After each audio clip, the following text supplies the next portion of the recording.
వాళ్ళు పోతారనమాట. దానికి ఆల్రెడీ మీరు ఏడిపోతే నేను ఆడికి వస్తాను.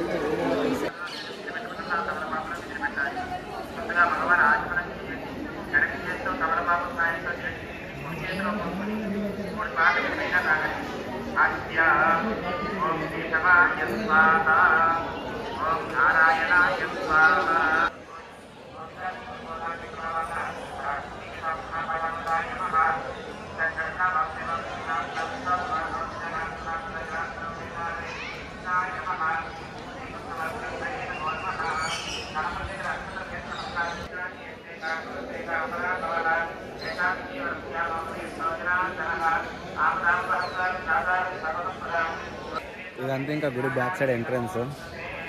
బ్యాక్ సైడ్ ఏదైతే ఉందో మొత్తం ఇక్కడ మనకి ఒక నది అయితే కనిపిస్తుంది కదా. ఇది వచ్చేసి ఒక రిజర్వాయర్ అక్కడ ఉంది ముంగట. ఆ రిజర్వాయర్లో ఆగైతే నీళ్ళు ఇదంతా మొత్తం ఇక్కడ బోటింగ్స్ ఉన్నట్టున్నాయి. అక్కడ చిన్న చిన్న బోట్లు అయితే ఉన్నాయి అక్కడ మూలకి. ఇంక ఇదంతా నది.